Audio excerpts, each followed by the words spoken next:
I'm back. Hininaan ko yung paubaya kasi my video would then be muted by hindi pala ako naka-Facebook Live. I'm using YouTube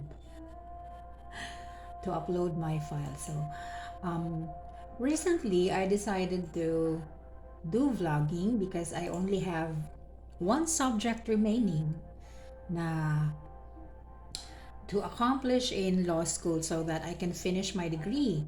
But tatrabahuhin pa yan, so we cannot be too certain. However, what's one subject out of the many that I have accomplished so far? So kung magtatanong kayo, if you are planning to get another degree and pahirapan yung sarili nyo, a law degree is the perfect one for you. Ang nangyari lang kasi is, back in 2016, storytelling lang to, boring stuff. Back in 2016, my mother experienced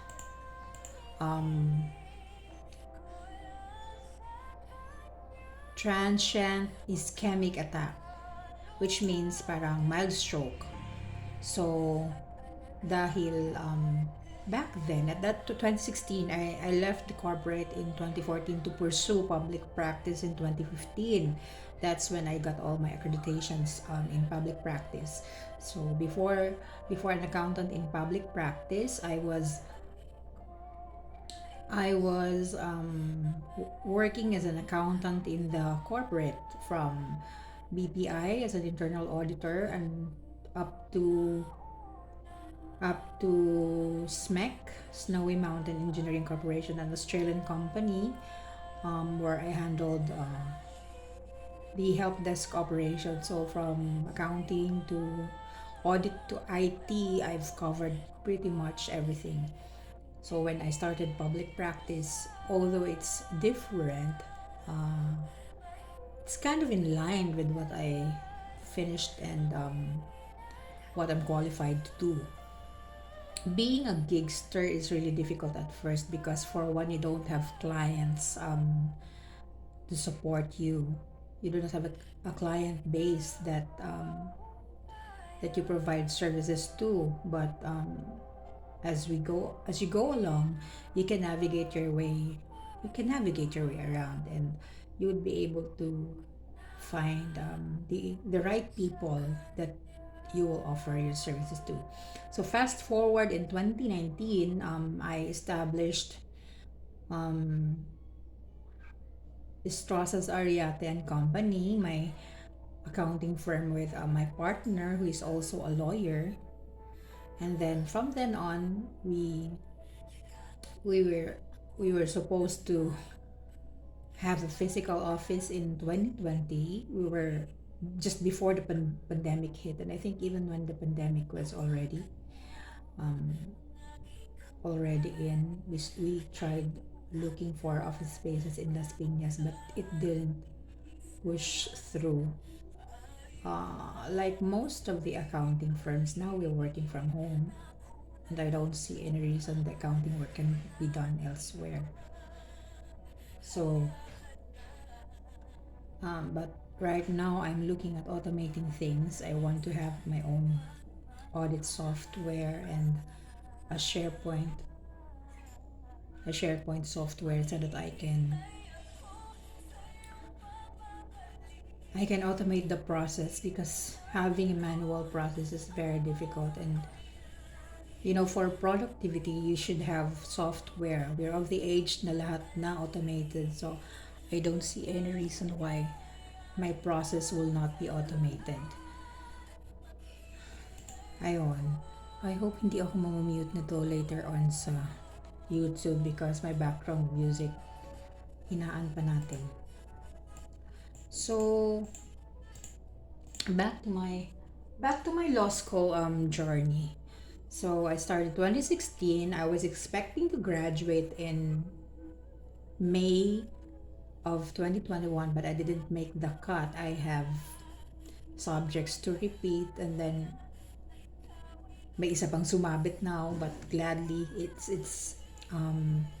qualifies for removal, so I'm pushing forward with the removal exams. Then if hopefully I make it and I have enough time to study after my audit engagements.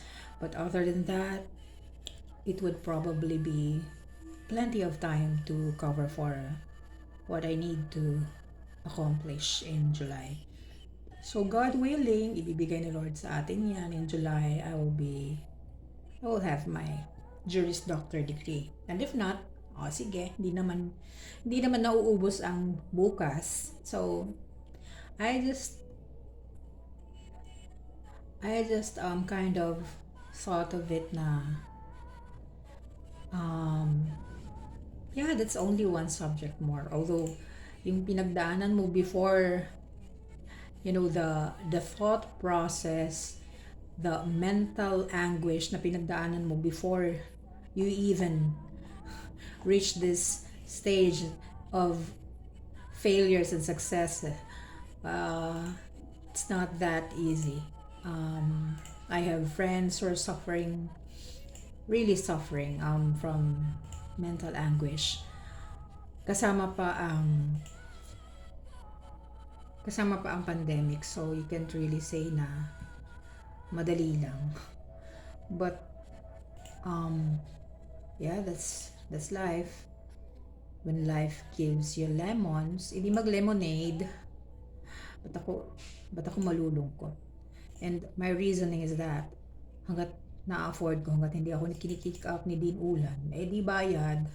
But right now, I'm not emotionally prepared to go through another semester, memorize and all, and then hindi ko kaya. And because this is tax season, I have so much work in my plate, hindi ko lang din yan maharap. So I will do, I think I will do better with removals. Kasi I have 3 months naman to study, like April, May, June, July. 4 pa pala eh. So, July ba yung finals? Yeah, because I still have time. Maybe enough time to recap and look back saan pa may kulang. Kasi if my mind frame is that if hindi ko rin to makuha now, during the bar exams, I think I would still be faced with the same difficulty. Although it's hit and miss din siguro. Even if you know the basic principles, a lot of things could be into play. Na pagdating ng panahon, 'di ba? When you take the bar exams, yung andun yung mental block ka, but really, it's just a matter of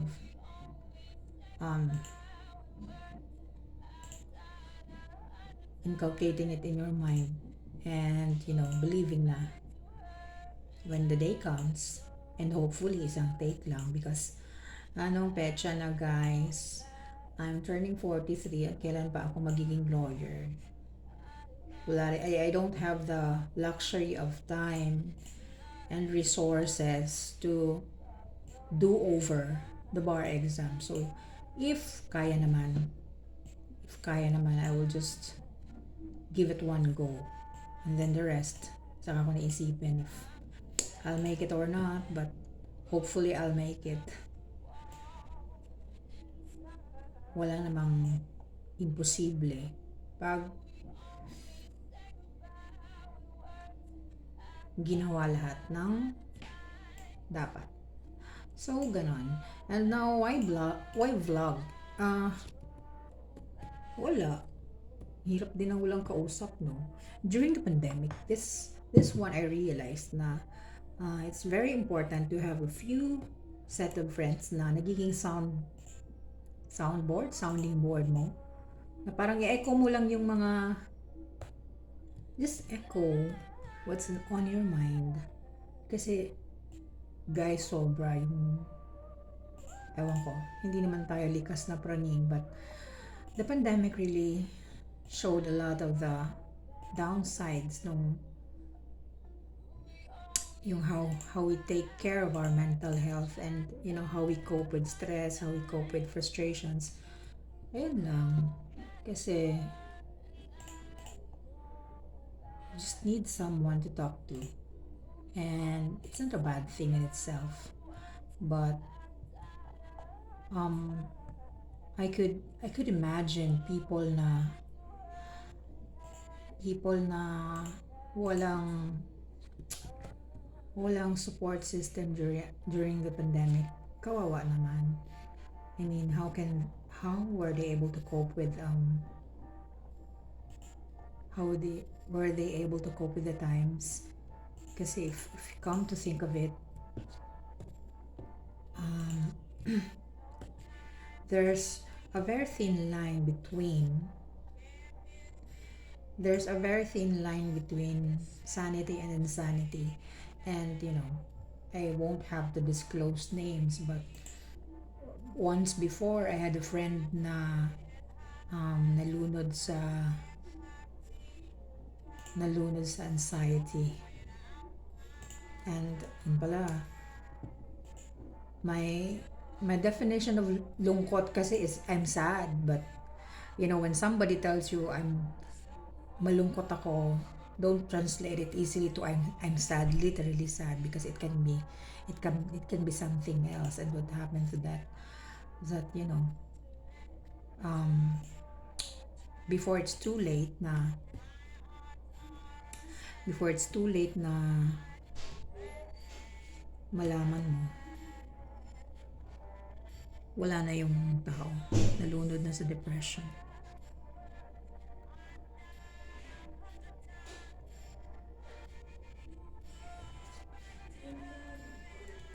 Maingay sa kitchen, nag-aano si mama. If you hear something weird, it's probably mama calling the cats. It's not enough, you love blow and I love pop. On the background is a song by Amy Winehouse. I like Amy Winehouse. She's early 2000s British jazz. Hindi siya pop eh. Jazz singer siya. And pwede ko bang sabihin na hindi man predecessor. She preceded Adele before Adele's fame. Iba to. 2%. May 1, may 2. Yun pala guys. Pagka services, the LGU would withhold 2%. Kapag goods, 1%. So this is what I'm doing. Boring stuff to, but you have to know this.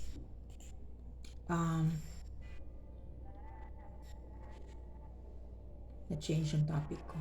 Nag-transition bigla. Anyway, so, the importance of mental health these days is huge that when someone close to you would say na sad ako, check it out. Baka hindi lang talaga yung sad. Baka naman it's something else. Anak ng toko. 80.36. How much would that be? That's 5%. Died 100 times. You go back to her and I go back to. This is goods kasi 1%. So ano bang, okay, ano lang to, kasi super random. Pagka certificate of creditable tax withheld at source, this one is a knock-off diretso dun sa tax due, dun sa baba nung amount due mo.